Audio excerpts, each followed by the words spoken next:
Bonjour. Alors, oui, vous êtes surpris. On explique ce qui se passe concernant la non-obligation de réussir des examens certifiants. Eh bien, c'est extrêmement simple. C'est une question de constitutionnalité. Aucun État ayant signé la Charte des droits de l'homme et ayant signé un certain nombre de traités ne peut empêcher un individu d'exercer ses libertés fondamentales sous l'obligation, sous la contrainte ou sous la condition d'un examen de passage.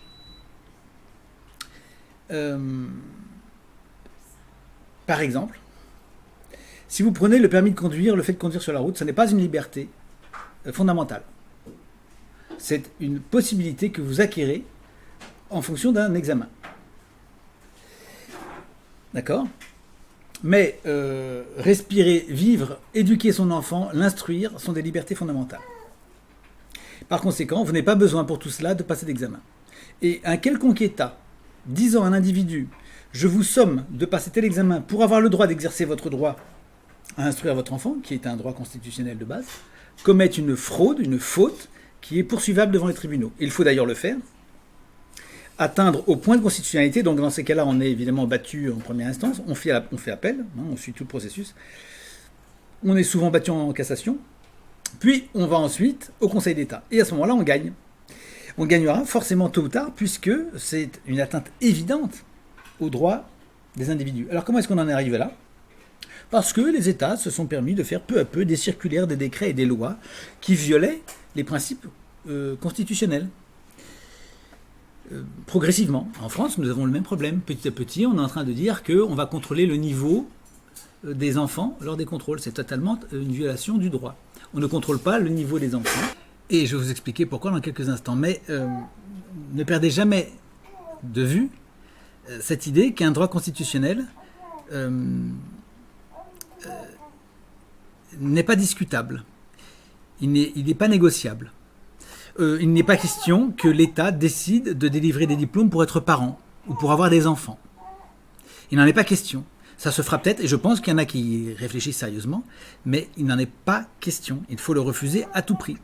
Sinon, vous aurez effectivement un État absolument totalitaire. À ce moment-là, il faudra demander l'autorisation de respirer. Vous allez être facturé sur le volume d'air consommé. Déjà, ça commence. Vous savez, on a déjà les prémices comme ça. On mesure déjà l'eau que vous consommez. En Allemagne, vous payez pour les déchets que vous produisez. De plus en plus, on va vous contrôler, on va vous cerner de partout. Il faut se battre pour ça, il faut éviter tout ça, il faut refuser catégoriquement. Si vous commencez à accepter un morceau du puzzle, vous serez obligé d'admettre l'ensemble. Donc vous dites très clairement, non, mon droit constitutionnel ne passe pas par une autorisation. Et l'autorisation vient à la suite d'un contrôle. Je vérifie votre demande. Et donc le contrôle, c'est la porte ouverte à une autorisation future. C'est pourquoi il faut refuser le contrôle. Non pas le. Alors je vais vous expliquer la nuance qu'il y a. Il y a contrôle de l'existence d'instruction et il y a le contrôle du niveau de l'enfant. Ce sont deux choses différentes que les gens confondent. Il ne faut pas confondre. Donc pourquoi ne peut-on pas contrôler le niveau de l'enfant ? Parce que c'est ce que j'explique d'ailleurs. Donc vous irez sur le site et vous irez sur la page direct. Vous tapez direct dans la fenêtre de recherche et vous allez voir des vidéos qui parlent de ça. Vous irez également sur la page, si je ne me trompe pas, du contrôle. Donc vous irez en tant qu'abonné sur cette page et vous verrez qu'il est absolument impossible pour les contrôleurs de dire que votre enfant a ou n'a pas un niveau. Ce serait sur la base de quoi exactement ? Vous savez, quand vous faites passer un examen à qui que ce soit, vous posez des questions, il faut que les réponses soient connues. D'accord ? C'est simple. Vous dites à un jeune officier qui veut passer un grade supérieur pour devenir inspecteur de police, il y a des questions. Bon, à partir de combien de sommations a-t-on le droit de tirer sur un individu en état de légitime défense ? Bon, par exemple, c'est une question. C'est 1, c'est 2, c'est 3, c'est 4, il faut savoir. Si c'est 3, c'est pas 2. Bon, d'accord ? Mais si vous faites des examens qui posent des questions auxquelles il n'y a pas de réponse précise, alors vous êtes dans un état de dictature. Puisque c'est le contrôleur qui va juger à son appréciation personnelle de manière subjective. Votre enfant est-il équilibré ? Oui, mon enfant est équilibré. Bon, madame, vous pensez qu'il est équilibré ? Moi, je pense qu'il ne l'est pas. C'est mon bon vouloir. C'est moi qui décide que votre enfant est équilibré ou pas. Ça, c'est de la violation du droit. Entendons-nous bien, c'est tout à fait admissible dans le cadre d'une activité privée. Une entreprise peut évaluer à titre totalement subjectif la validité d'une candidature, encore que maintenant la loi a tendance à figer un peu plus les choses, il faut que ce soit relativement bien motivé, et puis maintenant il y a ISO 9000, tout ça qui y oblige, mais il n'est pas possible en revanche de vous opposer une sanction administrative ou légale sur la base d'une réponse subjective. Ça, c'est pas possible. Face à la loi, il y a une question claire et une réponse claire. On n'est pas dans le cadre privé et on n'est pas non plus dans le cadre d'examen qui ne représente pas une étape juridique légale. Si vous passez votre bac, ce n'est pas une étape juridique. Le bac, vous pouvez y passer, vous pouvez ne pas aller au bac, vous n'êtes pas obligé de passer le bac. Ce n'est pas une obligation. Passer un concours, quel qu'il soit, ce n'est pas une obligation. Il n'y a pas d'obligation. Mais là, on parle de contrôle et donc d'habilité à exercer l'école à la maison. L'État ne peut pas, sur la base de ce que je vous dis, dire telle maman n'est pas habilitée à faire l'école à la maison parce que son enfant n'a pas le niveau. Ça, c'est une violation du droit. Alors, rentrons dans la question des savoirs. Quelle question de droit quelle question va-t-on poser à l'enfant pour savoir s'il a le niveau? J'aimerais bien savoir. Alors, sais-tu lire? Bon.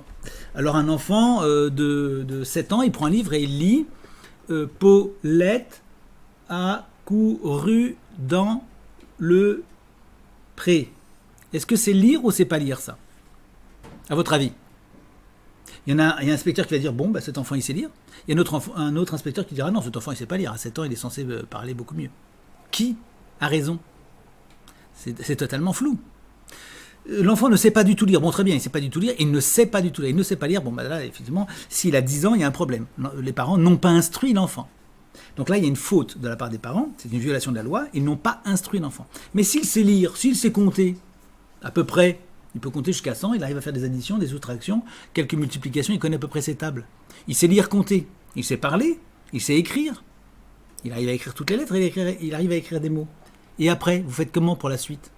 Est-ce que vous croyez que vous pouvez dire à des parents, votre enfant ayant 12 ans est censé connaître le débit de l'Amazone? Ou il est censé savoir quels étaient les dirigeants lors de la révolution culturelle en Chine? Nul ne peut faire ça, aucun État ne peut faire ça, parce que s'il définit un programme de savoir, un programme de connaissances précis, il est ce qu'on appelle une dictature. Il n'y a que les dictatures qui établissent des programmes scolaires précis année après année, avec un programme obligatoire. Vous comprenez? Quand au Japon, on oblige les petits Japonais à apprendre 1945 kanji pour leur passage en examen supérieur, 1945, ils ont retenu, c'est la date de la défaite, ils ont retenu le nombre de 1945 caractères. Si vous n'avez pas ces caractères, si vous ne les connaissez pas, est-ce que vous êtes en fraude? Pas du tout. Vous n'aurez pas l'examen, mais vous n'êtes pas pénalement en faute. Il n'y a pas de faute, comprenez-vous? Aucun État ne peut imposer un programme scolaire qui serait imposable et obligatoire. À défaut de quoi, l'enfant serait passible de peine de prison, ou les parents de peine de prison. Sinon, il faudrait foutre la moitié de la France en prison, parce que je vous signale qu'il y a 50% d'illettrés en France, à l'entrée en 6e. Donc il faudrait mettre tous ces parents, et les profs en même temps, puisque les profs n'ayant pas instruit l'enfant, eux sont bel et bien dans une faute professionnelle. C'est une faute prévue par la loi. Peine d'amende, 7 500 € et peine de prison. Mais l'enfant, lui, a le droit d'être un cancre, je vous signale. Un enfant peut parfaitement être un cancre. Un enfant il y a un contrôle qui arrive. D'accord? Votre enfant dit, moi je ne veux pas répondre. Je sais des tas de choses, mais je refuse de répondre. L'inspecteur fait quoi à ce moment-là? Il dit, oui, mais moi je suis obligé de dire que tu ne sais pas. Mais moi je sais. Prouver que je ne sache pas. Il ne peut pas le forcer à parler, d'accord? C'est pas la commande en tour. Il ne va pas le forcer à parler. Bon, c'est le premier cas. Donc il ne peut pas dire que l'enfant ne sait pas, puisqu'il n'a aucune démonstration, aucune preuve. Deuxième cas, l'enfant ne sait pas, ne connaît pas la réponse. De quelle couleur était quelle était la couleur du cheval blanc d'Henri IV? L'enfant il ne sait pas, il dit noir. Bon, il ne sait pas. Okay, bon. Où est-ce que c'est marqué dans le programme qu'ils doivent connaître la couleur du cheval blanc d'Henri IV? Nulle part. Quelle est la capitale de la Pologne? Il dit Berlin-Est. Oui, non, c'est pas Berlin-Est, c'est Varsovie. Est-ce que ça constitue une faute du point de vue de la loi? Pas du tout. C'est un cancre. Il ne sait pas. Et des cancres, il y en a plein. Ce n'est pas une loi, ce n'est pas répréhensible. Par conséquent, nul n'est habilité, et pas plus l'État belge qu'aucun autre, à dire qu'un enfant n'est pas instruit. Il y a, dans le sens du mot instruit, il y a deux choses sur lesquelles l'État joue. Instruit, un enfant instruit, c'est un enfant qui reçoit une instruction, ou c'est un enfant qui a un niveau d'instruction. Et profitant de la confusion, la France et la Belgique disent, pour nous, l'obligation d'instruction, c'est l'obligation d'être instruit à un certain niveau. Ce qui n'est pas vrai. La loi prévue et pondue par le législateur prévoyait que l'obligation était celle d'instruire l'enfant. Et donc c'est une obligation adressée aux parents. Vous comprenez ? L'enfant est instruit par les parents. Et c'est ça qu'il faut bien comprendre.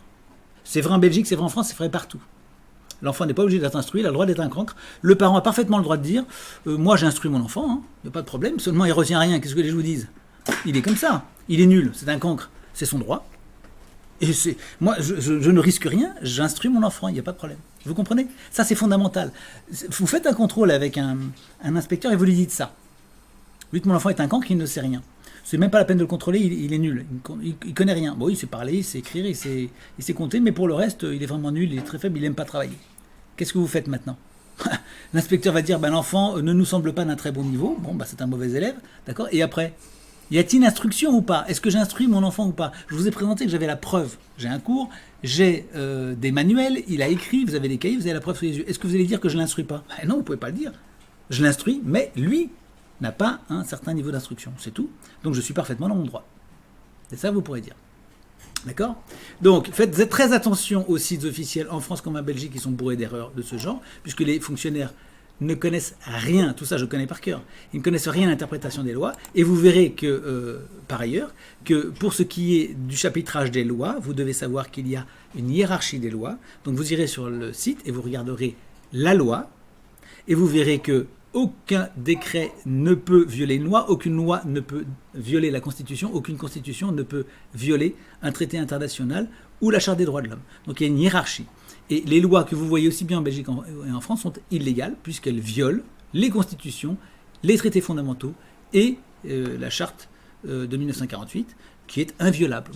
Aucune loi n'est recevable, n'est légitime si elle viole ces textes fondamentaux. Et c'est même pire que ça, c'est que les gens qui commettent des lois comme ça sont des hors-la-loi, les gens qui appliquent ces lois sont des hors-la-loi, et le citoyen non seulement a le devoir de refuser de s'y soumettre, mais en plus il a le devoir de lutter contre ces lois et contre la tyrannie.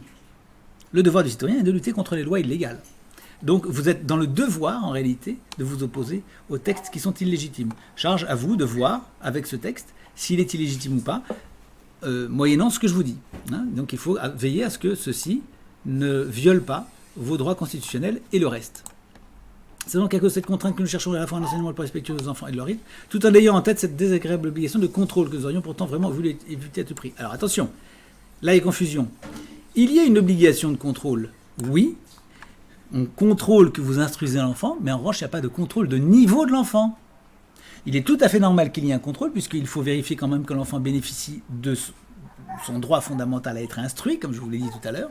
Donc on vérifie que les parents instruisent l'enfant et on recherche les preuves. À partir de là, qu'ils le fassent bien ou qu'ils le fassent mal, que le niveau soit bon, que le niveau soit pas bon, ça ne regarde pas l'académie. Vous pouvez leur dire, mais ça c'est pas votre problème. Ce que vous avez vérifié, c'est que j'instruis ou pas. Soit vous dites que j'instruis, soit vous dites que j'instruis pas, mais vous n'avez pas à dire que mon élève est bon ou pas bon. Vous pouvez le dire d'ailleurs, légalement vous avez le droit de le dire, mais ce que vous direz n'est pas contraignant. La seule contrainte que vous puissiez m'opposer, c'est de dire, madame, vous n'instruisez pas votre enfant. Et à ce moment-là, on va en discuter devant un juge et ce sera à chacun de faire la preuve de ce qu'il avance. Voilà. Bien sûr, nous espérons que ce que vous proposez permettra à nos enfants d'être globalement au niveau des systèmes. Malgré tout, nous aimerions savoir votre retour à ce sujet. Peut-être connaissez-vous d'autres Belges qui seraient dans notre cas. Bien sûr, on a des quantités de Belges auxquels nous disons la même chose. Et alors, je vais vous dire, ce qui va beaucoup vous amuser, c'est qu'en fait, à chaque fois qu'on va jusqu'au tribunal et que les gens sont armés avec nos arguments, ils gagnent à tous les coups. Puisque le juge constate qu'effectivement nous avons raison. Il regarde nos vidéos, nos réponses d'ailleurs que nous faisons comme celles que je vous fais, ils la font suivre et écouter au juge. Le juge dit, ce monsieur a raison. Il n'est pas marqué, nous ne sommes pas une dictature, il n'est pas marqué que les enfants doivent connaître toutes les capitales européennes à l'âge de 8 ans, ou 40% des mots du dictionnaire à l'âge de 12 ans. Ça n'existe pas, si vous voulez, ça n'existe pas. Ce sont des choses qui les fonctionnaires y croient, mais en fait ça n'existe pas. D'ailleurs, si les fonctionnaires y prêtaient attention, on leur ferait remarquer délicatement que leur nullité crasse personnelle, les lettres qu'ils envoient étant bourrées de fautes et leur incapacité à lire correctement un texte de loi devrait les faire réfléchir. Parce qu'eux, ils font des contrôles, mais qui les contrôle, eux ? Et qui les contrôle quand ils affirment ce qu'ils disent ? Et quand ils écrivent sur des sites officiels ce genre de choses ? Ce sont des infractions, là aussi, puisqu'il y a abus de position et abus vis-à-vis du public. dans l'exercice de leur fonction. C'est-à-dire qu'ils induisent le public en erreur, ce qui est une faute grave. Alors on me dit on n'est plus à ça près aujourd'hui parce que dans les États occidentaux, il y a une dérive complète vers la dictature. Mais c'est pas une raison. Il faut se battre pied à pied. Moi je dis il faut se battre sur chaque dossier. Même si c'est le raz-de-marée, eh bien quand on tient un dossier comme ça, il ne faut pas hésiter à se battre. Donc vous pouvez parfaitement vous affronter à un inspecteur et c'est lui qui sera mis à mal devant le tribunal. Donc attention, si vous voulez, je conclus en vous disant que, et vous irez sur le site, tapez dans la fenêtre de recherche le mot direct et vous verrez un certain nombre de réponses que j'ai faites à des parents, mais vous savez, pour l'essentiel, tout ça, c'est de la communication. En fait, on écrit un peu partout ce genre de choses, vous y croyez, et il suffit que vous y croyez pour que déjà la partie soit gagnée, si vous voulez. Si vous y croyez, vous allez faire beaucoup de choses qui correspondent à ce qu'on veut que vous fassiez. Vous comprenez? C'est de la com. Mais en réalité, si derrière vous dites non, vous ne verrez personne débarquer chez vous, vous forcer à le faire. Personne. Et vous allez au tribunal, vous gagnez. Et donc l'affaire sera classée, vous voyez? Donc en fait, c'est l'esbrouf tout ça. Blanquer, récemment, il nous a fait une loi en France. Je le montre, j'ai fait une analyse détaillée de la dernière loi. Elle nous donne plus de droits encore qu'il n'y en avait auparavant par les erreurs qu'elle commet. Et les législateurs, vous savez, ils en commettent des erreurs, ils ne connaissent pas toujours le droit. Et je sais de quoi je parle, puisque moi-même, j'ai contribué à travailler un petit peu sur la loi. Mon père a été législateur, mon grand-père a été législateur. Les questions de loi, nous connaissons très bien. Je peux vous dire qu'il y a beaucoup de législateurs qui pondent des lois et qui sont des lois illégitimes et illégales. C'est fréquent. Et il arrive même que le Conseil d'État en entérine. Parce qu'aujourd'hui, le niveau est tel que même le Conseil d'État, il y a des gens qui ne sont pas très très très bons, alors qu'autrefois, il y a des gens extrêmement forts, très pointus, qui recalaient des lois. Bon, après, bien sûr, il n'y a pas que la nullité, il y a aussi l'intention de nuire. Il est évident qu'il y a des gens maintenant au Conseil d'État qui ont été placés par des présidents successifs, qui ont placé leurs hommes un peu partout, et qui sabotent l'État. Au Conseil d'État, il y a des gens qui sabotent l'État. C'est conscient, c'est sciemment. Mais au bout d'un moment, c'est ce que je dis très souvent aussi, lorsque le Conseil d'État et d'autres institutions sommitales violeront les textes fondamentaux et les dispositions fondamentales, à ce moment-là, ils nous libéreront d'un seul coup de toute obligation de respecter les lois dans leur ensemble, puisque nous serons dans un pays, dans des pays, des régimes politiques qui ne sont plus admissibles du point de vue du respect de la personne humaine et des droits. À partir du moment où il y a un excès de la part de la loi, un excès illégitime, on passe un seuil qui fait que l'individu peut rejeter l'ensemble des lois en disant, eh bien, ces lois et un certain nombre d'autres constituent un ensemble qui font que nous sommes dans un régime totalitaire que je récuse à titre personnel en tant que citoyen, et c'est mon droit fondamental. Après, il faut vous mettre en prison, il faut envoyer des policiers dans toutes les familles, il faut arrêter tout le monde. Et c'est la guerre civile et c'est tout ce que vous voulez. Mais voilà, si vous voulez, si on va jusqu'au bout du processus, ce sera peut-être ça. En attendant, du point de vue du droit, c'est ce que je vous dis. C'est-à-dire que s'il y a un abus de l'État, vous êtes en devoir de le dénoncer. S'il y a une mauvaise loi, vous êtes en devoir de non seulement ne pas l'appliquer, mais en plus la combattre. Et si le Conseil d'État vous donne tort et valide une loi illégitime, dont vous pouvez prouver, évidemment, avec des gens sérieux, avec des constitutionnalistes et des gens sérieux, si vous pouvez faire démonstration claire qu'il y a violation des droits fondamentaux, à ce moment-là, vous allez changer de régime, et dans ce cas-là, vous êtes libéré de toute contrainte, vous n'avez même plus à vous battre. Vous vivez dans la clandestinité, vous ne respectez plus rien, vous ne payez plus vos impôts, évidemment, puisque dans ce cas-là, vos impôts financeraient une dictature, ce que vous ne devez pas faire, etc. On change complètement de régime, là, de système. Mais on va peut-être vers ça, hein. Vous savez, moi je crois qu'en ce moment, on est en train de glisser vers cette situation où les individus, tout d'un coup, vous sont détachés des États constitués. Et il est bien possible qu'on retourne vers une féodalité, c'est-à-dire la destruction des États, et le retour de fief, comme ça, de féodalité, avec des droits locaux, d'usage, des coutumes, etc. C'est tout à fait possible, hein. Les constitutionnalistes, ils en parlent en ce moment. Aujourd'hui, le Conseil d'État laisse passer des énormités. Alors il faut aller, ensuite il faut se pourvoir en Cour européenne de justice, qui n'est pas toujours non plus d'un très très bon niveau. Mais enfin, il faut se battre quand même. Et quand on se bat, 9 fois sur 10, je dirais même plus, hein, 95 fois sur 100, quand même, en cassation, déjà on gagne. Et puis ensuite, au-delà, au Conseil d'État en général, sur des choses aussi claires que ça, on gagne. Je vous signale qu'il y a des jurisprudences en France et en Belgique sur ce que je vous dis là, puisqu'il y a des inspecteurs à qui le juge a donné tort en disant « Monsieur, vous avez exigé que telle ou telle personne ait tel niveau, ce n'est pas exigible. Nulle part dans la loi, c'est exigible. Ce qui est dit dans la loi n'est pas recevable. Du moins, ne sont pas recevables tels que vous l'interprétez. Parce que, je vous l'ai montré tout à l'heure, sur le mot instruction par exemple, il peut y avoir deux interprétations différentes. Le fonctionnaire l'interprétera souvent au profit de l'État, et vous pouvez le défendre dans l'esprit de la loi originelle, et à ce moment-là, vous gagnez. Pour moi, ça ne fait pas de doute. Ce sera très difficile de faire plier un juge, à moins que vraiment... Je le dis tout le temps aussi, vous savez, la justice, il y a différents niveaux de compétences. Et en première instance, on a souvent affaire à des amateurs. Hein. Les juges sont juges, d'accord, mais enfin, ils sont juges comme les psys sont médecins, c'est-à-dire qu'ils ne connaissent en fait pratiquement rien, ils ne sont pas très très doués. Aujourd'hui, le niveau est quand même très très bas. Bon. Ensuite, vous passez en appel, vous avez quand même des gens un peu plus doués. Et puis quand vous montez comme ces échelons, vous finissez par tomber sur des gars vraiment bons. Donc c'est toujours une question de hauteur. Mais enfin, en tout cas, un juge verra que votre interprétation de la loi est juste par rapport à un fonctionnaire qui tente de dévoyer la loi. Voilà, donc regardez un peu ces références que je vous ai proposées qui sont sur le site et vous verrez le détail et la logique des choses. Et puis la hiérarchie des lois, ça pourrait vous intéresser. Voilà, et à très bientôt, au revoir.